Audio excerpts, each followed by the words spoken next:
Assalamualaikum warahmatullahi wabarakatuh. Pertemuan kali ini kita akan bahas tentang arus listrik dan resistansi. Apa itu arus listrik? Arus listrik itu adalah laju aliran muatan yang melewati suatu penampang yang bisa dituliskan dengan I sama dengan delta Q dibagi dengan delta T. Nah, ini untuk arus rata-rata kita bisa tuliskan seperti ini ya, arus rata-rata dalam suatu rentang waktu. Kemudian arus sesaat kita bisa definisikan dengan dq dibagi dengan dt atau turunan pertama dari perubahan muatan tersebut. Dan kemudian kita ambil suatu contoh soal. Dikatakan di sini sejumlah muatan mengalir melewati penampang filamen dari suatu lampu pijar di mana muatan sebesar 1,67 coulomb melewati penampang tersebut dalam waktu 2 detik. Pertanyaan A sekarang, berapa I rata-ratanya? Kemudian pertanyaan kedua, berapakah jumlah elektron yang lewat dalam 5 detik? Pertanyaan ketiga, jika tegangan yang diberikan pada filamen tersebut adalah 12 volt, jadi diberikan tegangan 12 volt sehingga mengalir muatan sebesar 1,67 coulomb ya. Jika diberikan tegangan 12 volt, berapakah energi total dari elektron tersebut? Berapa energi totalnya? Kemudian berapakah daya dari elektron tersebut? Nah, kita jawab pertanyaan A dulu. Pertanyaan A itu gampang saja ya. I rata-rata itu sama dengan delta Q dibagi dengan delta T. Jadi delta Q itu sama dengan Q final dikurang Q akhir. Q final dikurang Q awal ya, maaf. Kemudian ini T final dikurang T awal. Nah, jadi dia mula-mula dari Q sama dengan 0 terus naik ke Q sama dengan 1,67 dan dari 0 second ke 2 second. Nah, ini langsung saja kita bagi 1,67 dibagi dengan 2. Kita dapatkan 0,835 coulomb per second atau 0,835 ampere. Oke, untuk pertanyaan ke B, berapakah jumlah elektron yang lewat dalam 5 detik? Jadi bedakan jumlah elektron dan jumlah muatannya. Misalkan begini, ada sekian banyak elektron di sini. Nah, sekian banyak elektron ini punya muatan sebesar Q. Jadi lain jumlah elektronnya sama jumlah muatan. Dan jumlah muatan itu sama dengan jumlah elektron dikalikan dengan muatan per satu elektron tersebut. Oke, jadi ini yang ditanyakan adalah jumlah elektron. Kita tuliskan ulang rumus arus tadi, I sama dengan delta Q. Delta Q, Qf kurang Q0, berarti langsung saja kita tulis Qf ya, Q final. Dibagi dengan T final juga, karena T0 sama Q0 itu 0. Nah, Q final ini sama dengan NE dikalikan dengan Q, dan ini tetap TF. Apa yang kita cari di sini adalah NE-nya, sehingga NE kita bisa tuliskan sama dengan I dikalikan dengan T final dibagi dengan Q. Tinggal kita substitusikan saja nilainya. I sudah ketahuan 0,835, TF sama dengan 2 second, dan Q sama dengan, ingat muatan elektron itu sama dengan 1,6 kali 10 pangkat minus 19. Substitusi nilainya ke sini dan kalian akan dapatkan 2,61 kali 10 pangkat 19 elektron. Oke, pertanyaan selanjutnya, berapakah energi yang dimiliki oleh elektron tersebut? Kita bisa cari dengan rumus yang kita sudah kerjakan pada pembahasan pekan lalu. Delta PE sama dengan delta Q dikalikan dengan delta V. Ya, ingat rumus yang lalu ya. Oke, jadi ini kita bisa dapatkan, kita langsung substitusi ya, delta Q-nya kan 1,67, delta V-nya 12. Sama dengan 20 Joule. Berapa dayanya? Nah, langsung kita pakai rumus ini. P sama dengan W per T. Ingat kesamaan usaha dan energi ya. Kesamaan usaha dan energi mengatakan bahwa jumlah usaha itu sama dengan perubahan energi yang dialami oleh elektron tersebut. Langsung kita bagi di sini. W sama dengan delta PE 20 Joule dibagi dengan T. T-nya 2 second. Maka kita akan dapatkan dayanya sama dengan 10 watt. Nah, itu dia salah satu contoh soal yang sederhana ya tentang arus, muatan, energi, dan daya. Kita lanjut ke pembahasan selanjutnya. Oke, jadi kita sekarang memandang arus secara makroskopik.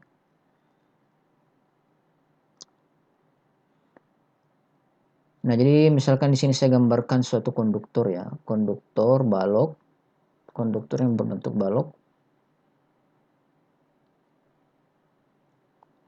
Nah, tadi saya sudah beritahukan ya bahwa delta Q itu sama dengan NE dikalikan dengan Q. Itu yang jika yang mengalir itu ada elektron ya. Kita berbicara di sini yang mengalir itu adalah elektron.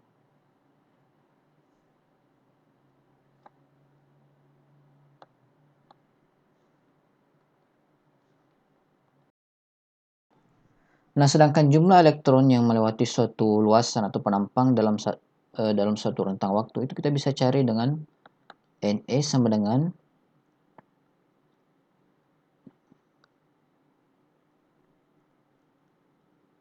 rho E dikalikan dengan delta X dikalikan dengan A dan kemudian dikalikan dengan Q. Apa maksudnya ini? Jadi di sini kita lihat ya, suatu konduktor dalam elemen volume tertentu, di sini sudah ada elektron. Nah, jadi sebelum kita berikan dia tegangan, di sini sudah banyak elektron di sini dan elektron itu punya densitas. Jadi setiap material itu ada densitas elektronnya, bahwa ada sekian elektron per meter pangkat 3. Nah, inilah dia maksudnya rho E, berapa densitas elektron dalam konduktor tersebut. Dikalikan dengan delta X dikalikan dengan A. Nah, jika dikalikan dengan volume, maka kita akan bisa tahu berapa elektron yang lewat melalui penampang tersebut dalam 1 detik. Karena di sini delta X itu sama dengan V dikalikan dengan delta T. Oke, jadi kita bisa urai rumusnya menjadi rho E dikalikan dengan V dikalikan dengan delta T dikalikan dengan A kali Q. Nah, ini dia.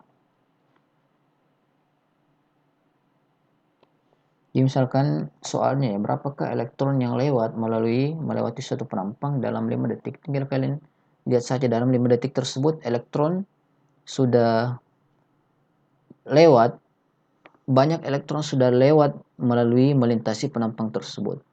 Dan berapa banyak jumlah elektron tersebut ya kamu kalikan saja, kita kalikan saja ya, cari berapa elektron dalam volume delta X dikalikan dengan A, V kali delta T dikalikan dengan A. Habis itu kita kalikan dengan muatan per elektron tersebut dan kita dapatlah berapa jumlah muatan yang mengalir pada melewati penampang tersebut. Delta Q ini kita sudah tahu nanti. Kita ambil contoh ya. Misalkan suatu konduktor suatu tembaga luas penampangnya sama dengan 3 kali 10 pangkat minus 6 meter persegi. Dan di sini kita asumsikan bahwa satu atom tembaga itu menyumbang satu elektron yang mengalir ya. Kemudian diketahui arus yang mengalir pada tembaga tersebut adalah 10 ampere. Yang jelas ya, 10 ampere berarti 10 coulomb per second. Ada muatan sebesar 10 coulomb yang melewati penampang tersebut dalam 1 detik. Nah, sekarang pertanyaan pertama adalah berapakah kecepatan elektron yang melewati penampang tembaga tersebut? Itu pertanyaan A. Berapa V elektronnya? Nah, kita sebut di sini V drift ya. Nanti sebentar saya jelaskan apa itu V drift. Nah, V drift ini mudah saja ya. V drift yang kita cari adalah V drift yang di sini. Langsung kita uraikan rumusnya. VD itu sama dengan delta Q dibagi dengan rho E dikalikan dengan delta T dikalikan dengan A dikalikan dengan Q. Delta Q per delta T sama dengan I. Berarti ini menjadi I dibagi dengan rho E dikalikan dengan A dikalikan dengan Q. Apa yang tidak kita ketahui di sini? Arusnya kita sudah tahu, arusnya 10 ampere. Rho E-nya kita cari, A-nya ditahu dan Q-nya juga kita tahu. Yang kita tidak tahu di sini adalah rho E, densitas elektron per satuan volume. Oke, kita akan mencari rho E-nya. Nah, di sini diberikan dalam soal bahwa bahwa tembaga tersebut memiliki massa molar 63,5 gram per mol. Nah, ini artinya apa? 63,5 gram per mol. Ini apa artinya? Bahwa jika kalian punya 1 mol atom tembaga, 1 mol itu sama dengan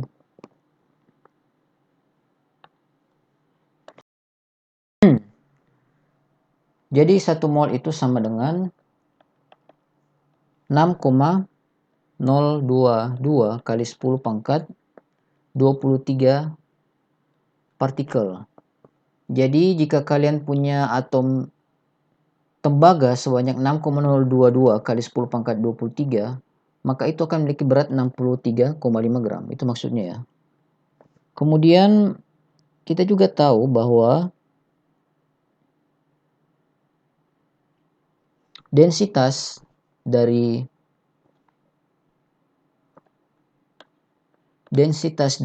tembaga itu sama dengan 8,92 gram per cm pangkat 3. Jadi dalam 1 cm kubik tembaga, jika kamu punya tembaga dengan volume 1 cm kubik, maka itu beratnya sama dengan 8,92 gram.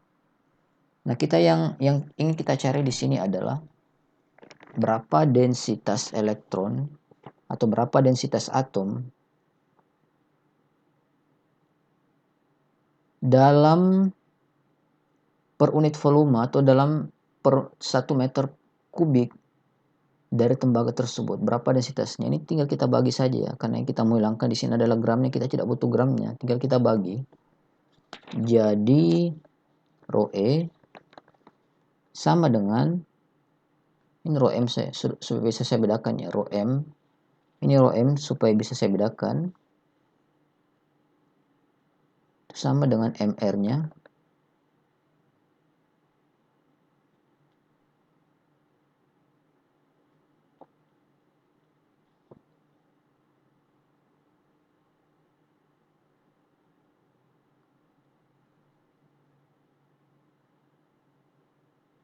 Dibagi dengan densitasnya. Coba kita bagi ya, gramnya mati. 63,5 gram per mol dibagi dengan 8,92 gram per cm kubik. Jadi gramnya mati, terus cm 3-nya naik ke atas dan molnya turun ke bawah, maka ini akan menjadi 7,12 cm kubik per mol.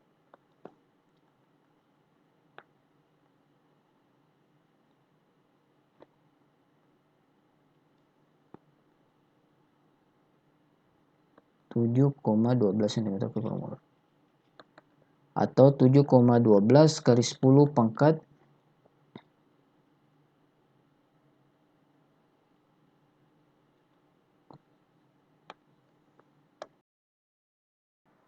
10 pangkat minus 6 meter kubik per mol. Jadi jika ada 1 mol dari atom tembaga, ada 6,022 kali 10 pangkat 23 atom tembaga, maka dia akan menempati ruang seluas atau sebesar 7,12 kali 10 pangkat minus 6 meter pangkat 3.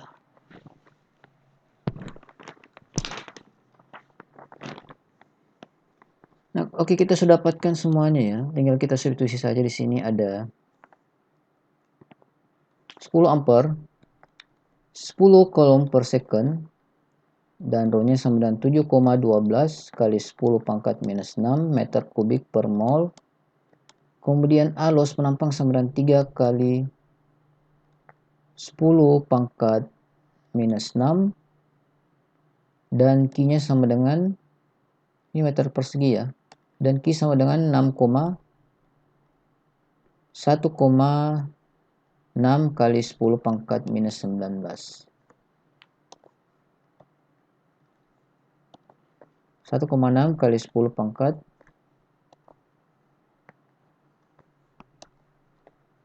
1,6 kali 10 pangkat minus 19 kolom. Oke, jadi di sini kita lihat ini hilang, juga hilang.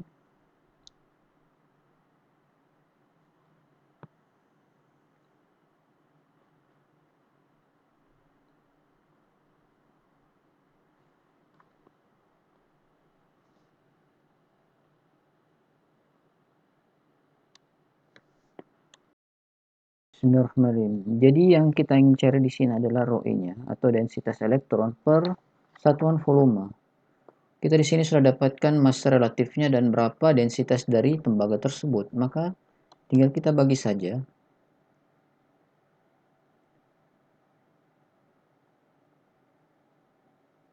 Rho M dibagi dengan MR-nya.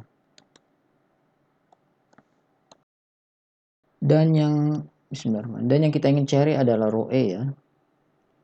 Dia itu sama dengan MR dibagi dengan rho M atau densitas dari tembaga tersebut. Nah, kita dapatkan 63,5 dibagi 8,92. Ini satuannya gram per mol ya. Kemudian di sini satuannya gram per cm pangkat 3. Gramnya hilang dan cm 3 naik ke atas, mol turun ke bawah.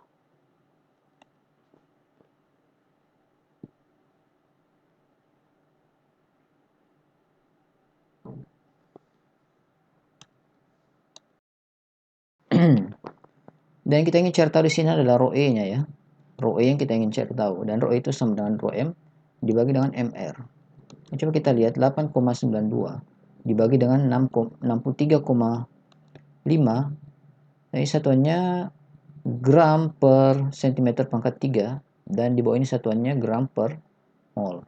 Gramnya hilang, cm 3 turun ke bawah, molnya naik ke atas. Maka di sini kita dapatkan 0,14 mol per cm pangkat 3. Jika kita ingin mencari tahu berapa mol per 1 meter pangkat 3 atau meter kubik, kita bagi 0,14 mol dibagi dengan 1 kali 10 pangkat minus 6 meter pangkat 3.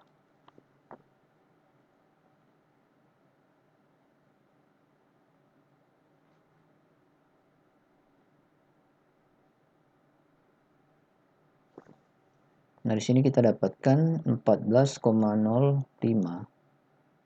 kali 10 pangkat 4 mol per meter pangkat 3.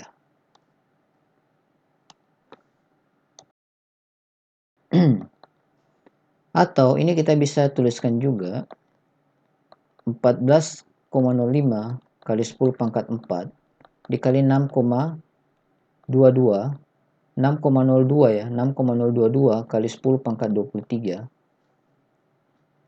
partikel atau muatan per meter kubik. Ini kalau kita konversi jadi muatan ya, karena 1 mol itu sama dengan 6,022 kali 10 pangkat 23 partikel. Dan di sini kita dapatkan rho E sama dengan 8,46 kali 10 pangkat 28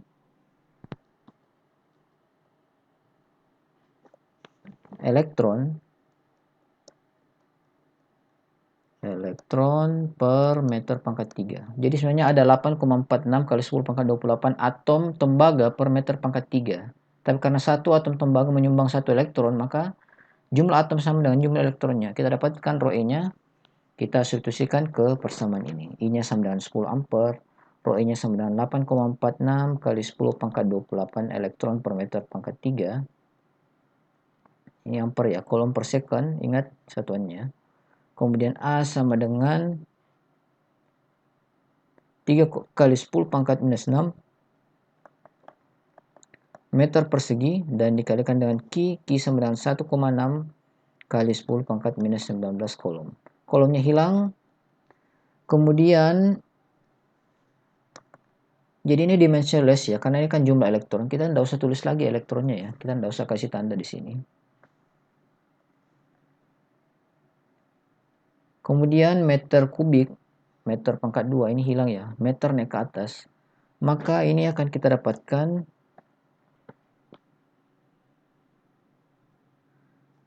2,46 kali 10 pangkat minus 4 meter per second. Inilah dia kecepatan drift dari elektron kita yang mengalir dalam suatu tembaga. Kecil sekali ya, 2,46 kali 10 pangkat minus 4. Kenapa bisa kecil seperti ini? Ya misalkan kalian punya tembaga dengan luas penampang 3 kali 10 pangkat minus 6 meter persegi. Kemudian dia memiliki panjang 2,46 kali 10 pangkat 4 meter. Itu 24.600 meter ya.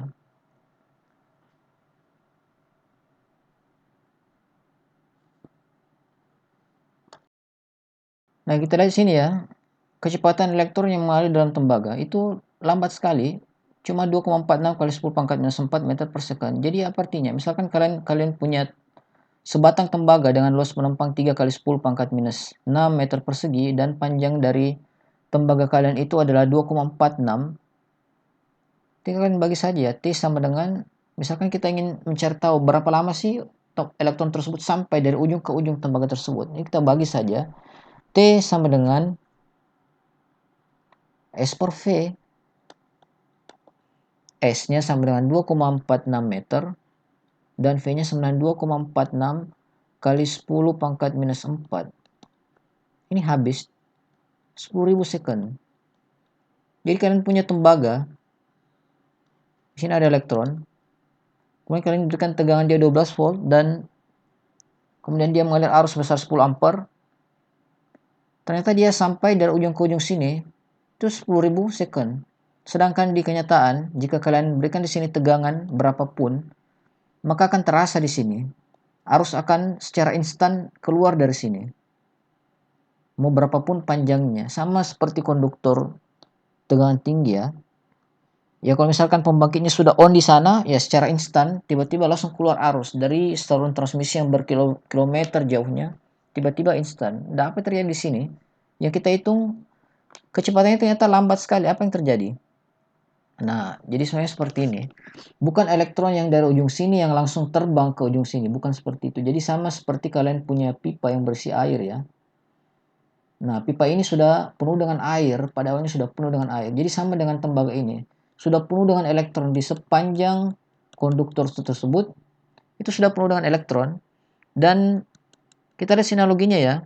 Ini air, pipa dalam air, sudah penuh dengan air. Kalian tekan saja sini sedikit, kalian berikan dorongan tek, maka secara instan di ujung sini akan keluar air.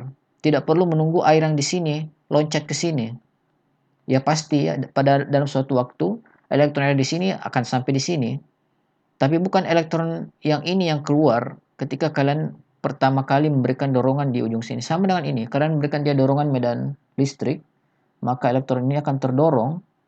Misalkan di sini medan listrik positif dan di sini negatif, maka elektronnya ke arah medan listrik positif. Dan begitu ya, yang pertama kali keluar ya elektron yang berada pada ujung sini juga, bukan yang dari ujung sini langsung terbang ke sini, bukan seperti itu. Ya begitu logikanya ya. Dan memang lambat dia. Cuman begitu kita berikan di sini dorongan, maka secara instan di sini akan keluar elektron dengan kecepatan 2,4 kali 10 pangkat minus 4 meter per second. Oke, jadi seperti logikanya ya.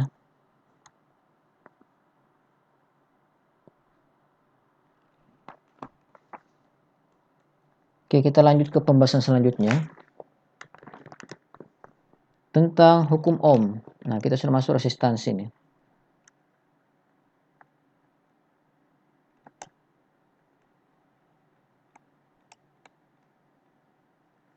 Oke, apa itu resistansi? Resistansi itu hambatan yang dialami oleh arus ketika melewati suatu penghantar. Kenapa bisa terjadi resistansi atau hambatan? Jadi kita perhatikan ya, misalkan di sini kamu punya suatu tembaga, batang tembaga, dan di dalamnya kan ada elektron. Ada elektron. Dan jika elektronnya mengalir ke kanan, maka ada hole di sini yang mengalir ke sebelah sini. Jadi begini logikanya ya, ketika suatu atom, nah di sini ada elektron misalkan, elektronnya keluar dari atom tersebut, maka atom ini akan menjadi positif. Nah, jadi atom yang positif ini adalah dianggap sebagai muatan positif. Nah, elektronnya berpindah ke kanan, maka muatan atom bermuatan positif itu akan seolah-olah dia bergerak ke kiri. Tapi tetap sebenarnya atomnya diam ya, cuma seolah-olah dia perpindahan atom muatan positif itu dia bergerak ke kiri. Jadi begitu. Arus konvensional itu biasanya disimbolkan atau dianggap arus konvensional yang kita paham selama ini ya, arus dari kutub positif kutub negatif itu adalah arus atom yang terionisasi ini atau arus muatan positif. Dan sebenarnya dia bukan muatan yang mengalir ya, itu sebenarnya efek samping karena elektronnya itu berpindah sehingga dia atom itu sejenak bermuatan positif. Jadi seperti itu ya. Yang betul-betul berpindah itu ada elektronnya. Elektronnya betul-betul berpindah. Tapi kalau atomnya dia diam saja, cuman perpindahan muatannya itu, perpindahan perubahan muatannya memang dia ke kiri. Oke, jadi begitu ya. Jadi bedakan arus elektron sama arus konvensional. Kalau arus elektron, ya elektronnya mengalir. Tapi kalau konvensional, nah itu ion-ion atom tembaganya yang berpindah ke sebelah kiri. Atau biasa orang sebut hole ya, karena katanya kalau elektron hilang, maka di sini akan meninggalkan hole dan atomnya itu menjadi bermuatan positif.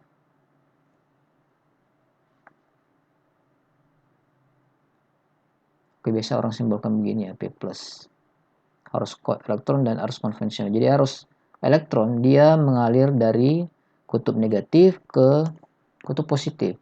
Sedangkan arus konvensional dia mengalir dari kutub positif ke kutub negatif. Nah, itu bedanya. Dan selama ini dalam analisa itu biasa kita pakai arus konvensional saja ya. Karena kenapa? Ya pada awalnya orang belum tahu.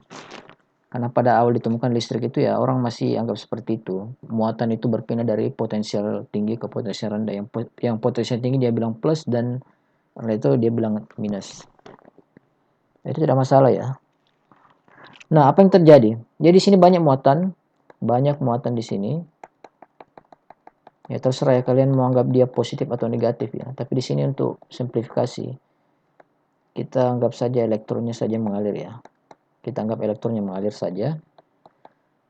Dan ketika kalian berikan medan listrik, elektronnya akan berpindah ke arah medan yang lebih positif. Dia tidak langsung bergerak lurus ya tanpa hambatan, tidak, tapi suatu waktu dia akan bertabrakan dengan atom atau inti atom dari atom tembaga yang lain. Jadi misalkan di sini banyak atom-atom tembaga ya. Nah, ketika elektronnya berjalan, maka suatu waktu dia akan menabrak salah satu atom tersebut dan kemudian terpantul lagi sampai dia keluar ke ujung tembaga tersebut, sampai dia keluar ke ujung sirkuit. Atau sampai dia kembali ke sumber tegangannya. Nah, ini dia kecepatan rata-rata yang dirasakan oleh elektron tersebut. Jadi dia nabrak dulu kiri kanan, bergerak tidak jelas, tidak beraturan, kemudian sampai delta S per delta T-nya ini adalah kecepatan driftnya. Jadi berapa panjang jarak tempuh elektron tersebut, tegak lurus ya, bukan dihitung itunya, jarak lintasan berkelok-keloknya enggak, tapi dari titik awal ke titik akhir secara tegak lurus atau secara garis lurus itu berapa jaraknya dibagi dengan total waktu yang ditempuhkan, maka kalian akan dapatkan kecepatan drift. Nah, itu maksudnya. Nah, inilah konsep resistansi di sini yang menghambat arus tersebut mengalir. Nah, itulah resistansi. Jadi resistansi itu karena adanya tubrukan dari antara ion-ion positif dari atom tembaga tersebut dengan elektron. Oke, dan itu ya asal muasal resistansi. Nah, di sini resistansi bisa juga dituliskan dengan Rho kali L per A, di mana Rho ini adalah resistivitas, satuannya adalah ohm meter. Ini jelas ya. L itu satuannya meter dan A itu meter persegi. Meter ini hilang, tinggal dibagi meter. Ohm meter dibagi meter tinggal ohm. Nah, itu maksudnya. Jadi Rho L dibagi dengan A. Kemudian ternyata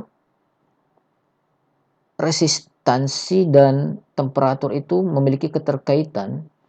Jadi sini semakin kita panaskan materialnya, semakin kita panaskan tembaganya, maka atomnya ini akan bergetar. Atom-atom tembaga yang ada dalam tembaga tersebut akan bergetar dan semakin membuat pergerakan elektron ini bertambah acak sehingga resistansi dari tembaga tersebut akan naik. Oke, dan di sini kita bisa tuliskan pengaruh suhu pada resistansi bisa dituliskan dengan R sama dengan R0 dikalikan dengan 1 ditambah A kali T final dikurang T inisial atau T0. Nah, ini dia. Atau bisa juga resistivitas sama dengan resistivitas awal dikalikan dengan 1 ditambah alfa dikalikan dengan TF dan dikurang T.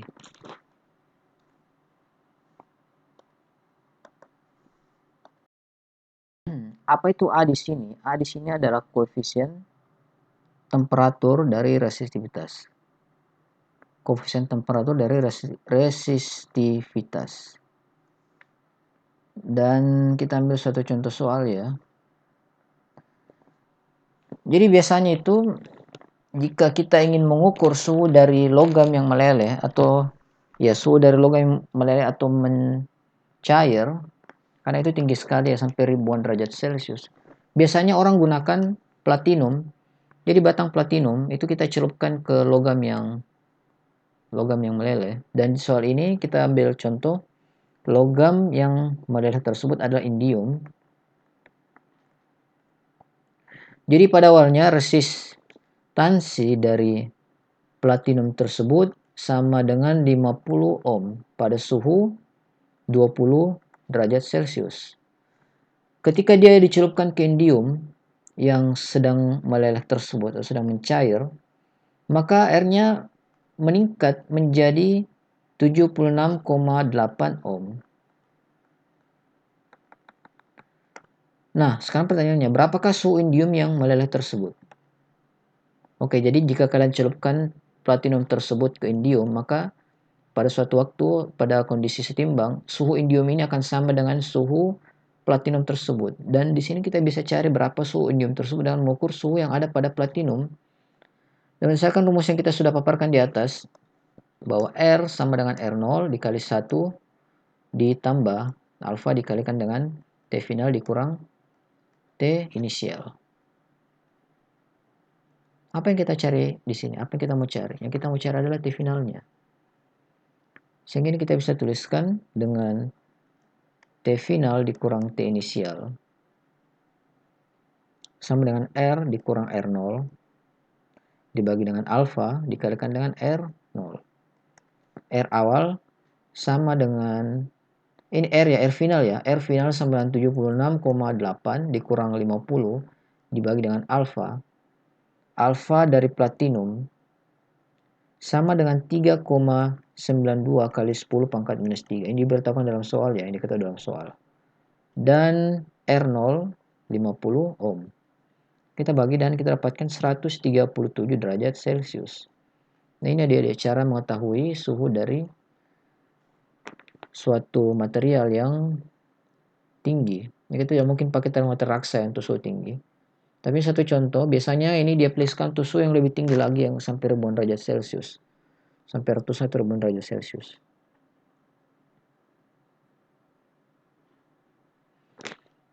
Oke, dan itu ya pengaruh suhu pada resistansi suatu material.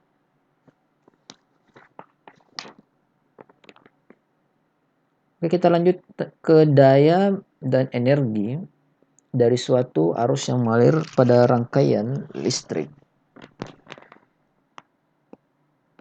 Jadi, seperti yang kita tahu tadi ya, bahwa perubahan energi potensial dari suatu elektron sama dengan delta Q dibagi dengan delta V. Dikalikan delta Q dikalikan dengan delta V, sedangkan daya yang dimiliki oleh elektron tersebut sama dengan delta P dibagi dengan T atau delta Q delta V dibagi dengan delta T. Delta Q dibagi dengan delta T sama dengan I dikalikan, maka ini menjadi I dikalikan dengan delta V. Ini ada rumus daya atau P ya.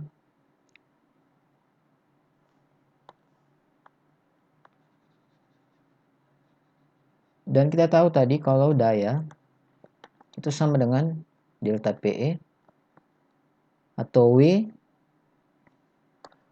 Dan kita tahu tadi kalau daya itu sama dengan W per T, di mana W ini sama dengan delta PE dibagi dengan delta T ya. Dibagi dengan delta T atau dibagi dengan T. Nah ini kan sama dengan delta Q dikalikan dengan delta V dibagikan dengan delta T. Delta Q per delta T sama dengan I kalikan dengan delta V. Maka jadinya I kalikan dengan delta V. Delta Q dibagi delta T sama dengan I, dan ini menjadi I dikalikan dengan delta V. Nah, kita dapat sini rumus daya bahwa P sama dengan I dikalikan dengan delta V. Tegangan dikalikan dengan arus. Oke, dan ini kita bisa tuliskan juga dengan I kuadrat kali R ya. Karena V kan sama dengan I dikalikan dengan R. Oke, jadi kita substitusi maka dapatkan I kuadrat kali R. Kita ambil suatu contoh sederhana ya.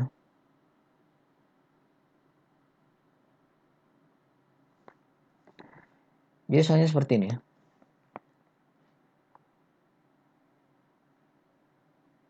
Suatu rangkaian listrik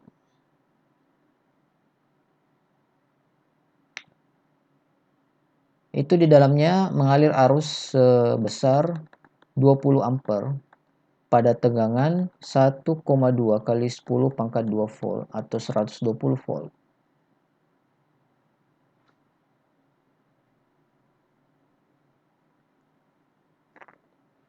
Kemudian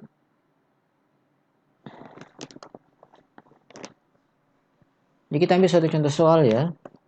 Misalkan suatu rangkaian listrik atau suatu instalasi listrik, di dalamnya itu hanya bisa mengalir arus maksimum sebesar 20 ampere dengan tegangan kerja sebesar 120 volt.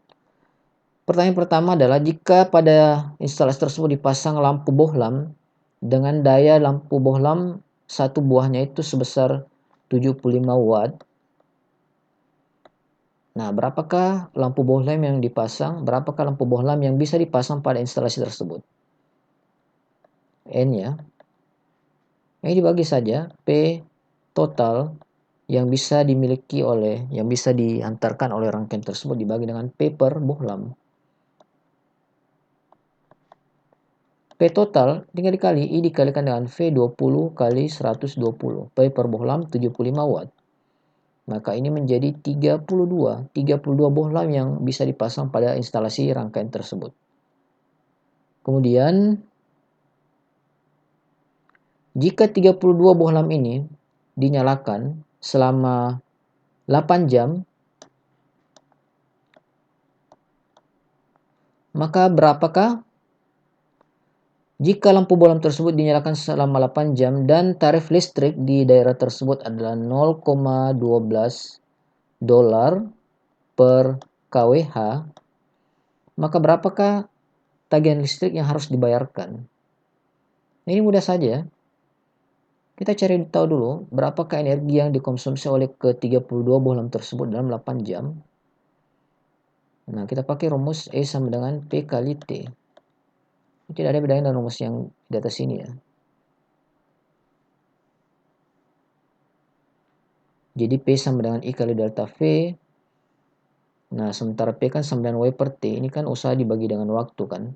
Nah, ini kesamaan usaha energi. Usaha sama energi. Jadi P sama dengan E per T. Itu bisa kita tuliskan juga begitu. P sama dengan E per T. Dan E sama dengan P dikalikan dengan T.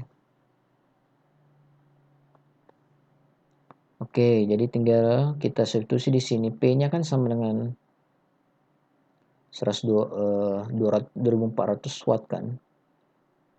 32 kali 75. Oke, jadi 32 kali 75 sama dengan 2400 watt. Berapa jam dia pakai? 8 jam. Kalikan 8 jam. 2400 kali 8 sama dengan